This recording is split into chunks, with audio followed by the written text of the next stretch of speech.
Mga kababayan, Assalamualaikum warahmatullahi wabarakatuh. Madayaw mayong adlaw kaninyong tanan. Magandang araw sa inyo lahat. Isang malusog at mapagpalang araw sa inyo lahat. Ngayong Agosto, kaisa ang buong bansa sa pagdiriwang ng National Breastfeeding Awareness Month at World Breastfeeding Week. We often praise mothers for their sacrifice, calling breastfeeding a labor of love. But a mother's love should never be a lonely battle.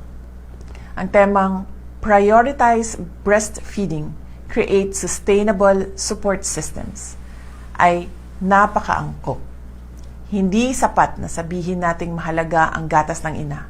Kailangan nating tiyakin na may karampatang espasyo at suporta para sa kanila. Under Republic Act number 128, lactation stations and workplace accommodations are not mere options. They are legal obligations.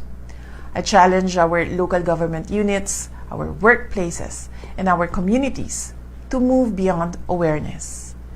We must build a society where a breastfeeding mother does not have to choose between her livelihood and her child's health.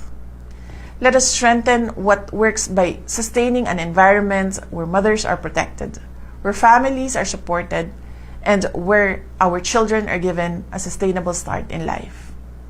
Ang kalusugan ng ating mga sanggol at ng susunod na henerasyon ay nagsisimula sa ating pagtutulungan ngayon.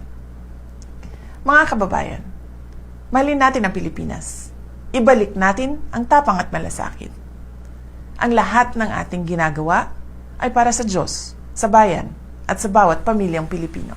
Syukran.